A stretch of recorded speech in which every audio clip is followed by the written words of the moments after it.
Hola. Ahora estamos en la pregunta número 8. Question number 8.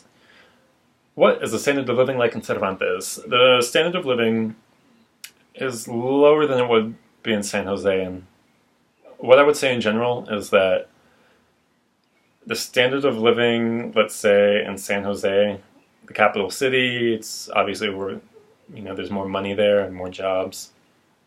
Let's say that the standard of living is here. I would say in Cervantes that's, maybe here, and you get more rural communities down here-ish, and we're kind of, right around here. I made it sound like we're kind of impoverished, I guess, because I said that my host family doesn't have a working refrigerator, we don't have a microwave, the oven doesn't work, we don't have a dryer, I have the foam mattress, we don't have hot water. But at the same time, they have TVs, 3 actually. They have an aquarium. Like, we have a nice house. We have this nice front patio over here with columns and plants and everything. So I don't mean to make it sound like we're just in this, like, derelict little shack. Really, any normal person could survive here just fine. Like, I'm happy to be here. But one thing, just to maybe mention briefly here, because I think it's interesting, is that, like I said, maybe the standard of living in San Jose is here, and then, like, in the rest of Costa Rica, it's about here, let's say. I need to make this a little closer to show you the next example that I will give. So I also went to Panama on vacation, and I went to Panama City, and then also a different beach town. And I would definitely say that between my experience and other people's experience that I've heard from secondhand, it's interesting that Panama City, the standard of living is like way up here. It's very cosmopolitan, lots of skyscrapers, looks like Miami. It's one of the nicest cities I've been to. But then the standard of living for the rest of the country is like way down here. Like, no garbage collection systems, perhaps no running water and electricity all day, dirt floors, very neglected rest of the country. So Costa Rica has a smaller disparity there than Panama, as a fun fact.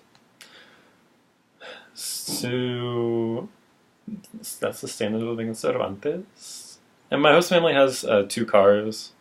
One's like a vegetable truck, and one is a little coupe that kind of belongs to the whole family, and different people use it whenever they need a car to get around. How much technology is there? I sort of admittedly stand out like a gringo sore thumb. I have a MacBook Air that I'm making this video on, and I have my iPhone 5. And iPhones are somewhat common, more so in San Jose where there's more money. So that's not super crazy, but I don't think I've ever seen another Mac computer here. As far as personal level technology goes. Nevertheless, there are computer labs in both the high school and the elementary school in my town.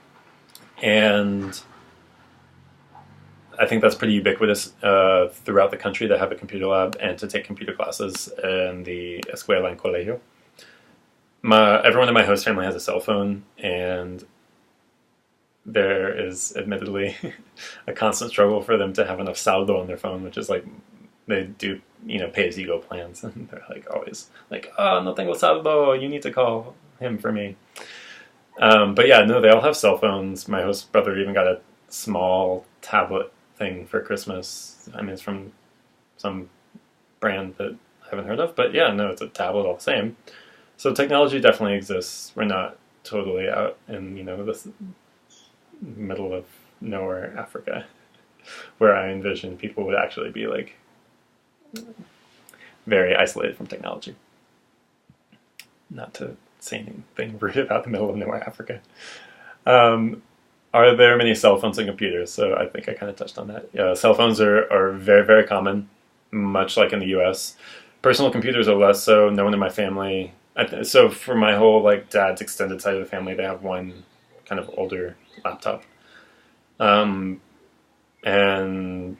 there's a few teachers that I work with in the colegio to have like a personal tablet or computer or something, but it's not super common. But sort of public computers are more common, like I said, in the colegio and the escuela. They're open to everyone.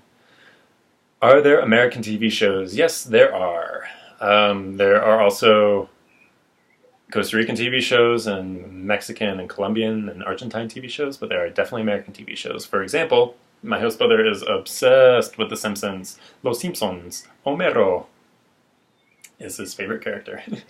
So The Simpsons are really common. Man, The Simpsons are so ubiquitous. The Simpsons, Coca-Cola, and McDonald's exist in like every corner of this world. It's out of control. But Dr. House is a show, or here they call it Dr. House, just House in the U.S. is really popular here. The Walking Dead is popular. People watch Glee. There's a whole host of shows. Also, the History Channel is weirdly popular here. Like all those pawn shop shows and like Ice Road Truckers, whatever. Like all those are kind of weirdly, and like all the ancient alien things. So like occasionally I have conversations with Costa Ricans and they'll be like, "Oh, you know, there's some conspiracy in the U.S. government about how the Masons are gonna like overthrow everything in 10 years, and you're gonna like, you know, fall to some conspiracy plan of the Illuminati or blah blah blah." And I'm like, "That's probably not true. Where did you hear that?" And they're like, "Oh, I saw it on History, the History Channel." I'm like, "Oh, you know, take it with a grain of salt." So yeah, all of those shows are popular. Definitely American imports here. American movies, likewise, are very popular. Oh man, you would not believe how popular the Fast and Furious series is here.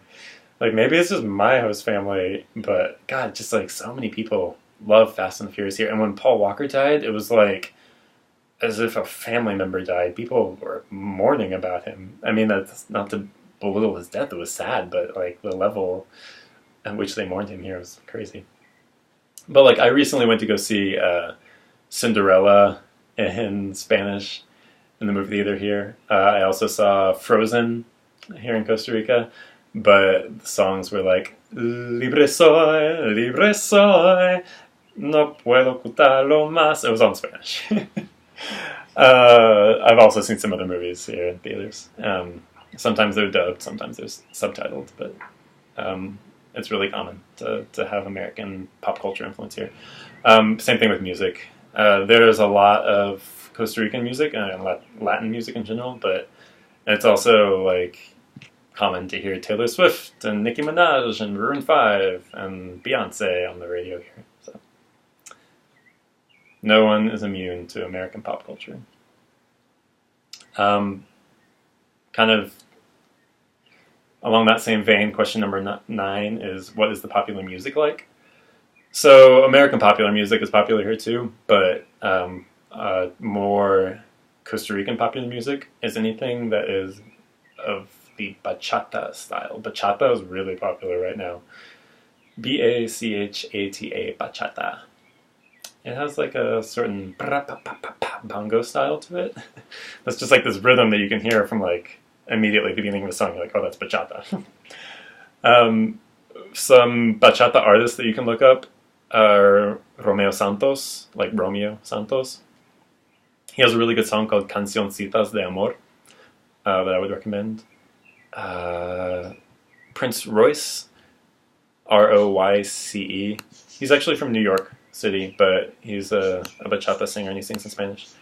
You might have also heard him because I think he came out with a song with Snoop Dogg or Drake or someone like that. Anyway, Prince Royce has a song called Darte un beso.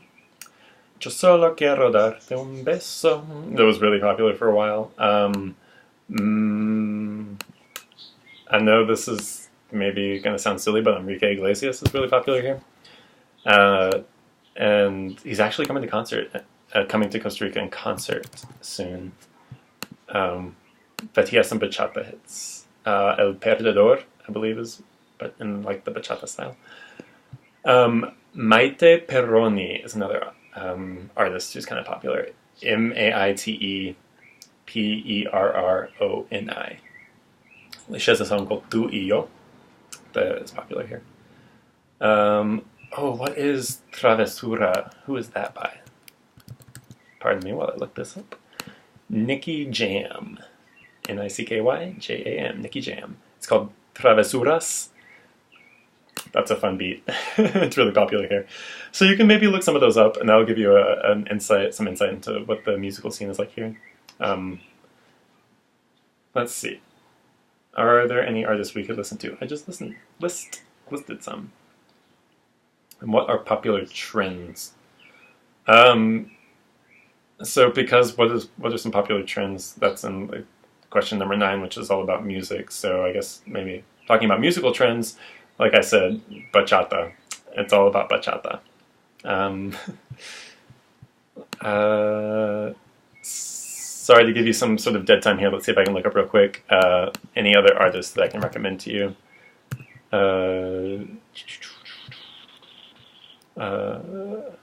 Man. Okay. If you haven't heard of Calle 13, that's another option. He's from Puerto Rico, but his style is not bachata, but he's another popular name here. He inserts a lot of political commentary into his music. So if you want to check that out. Okay. Latin music. Oh my goodness. What should I recommend? Of course Shakira is popular here, but she hasn't been around or come out with anything new too recently. Everything by Don Omar and that electro Latino scene, I really enjoy that. That's really popular here. So he's saying Danza Kuduro, which I would imagine everyone has heard, La mano arriba, cintura sola. But he has a few other songs that are popular, like Ella no sigue modas, Hasta que salga el sol, Zumba, Taboo. Those are all songs by him that are pretty popular. Okay. Hopefully I left you with enough titles there. And I don't just kind of want to kill more time on this video by looking through my own iTunes library. Anyway, so that kind of sums up things with American popular culture and Costa Rican popular culture and where things stand. So hope I touched on everything there. And we'll get on with the next questions in the next video. Ciao.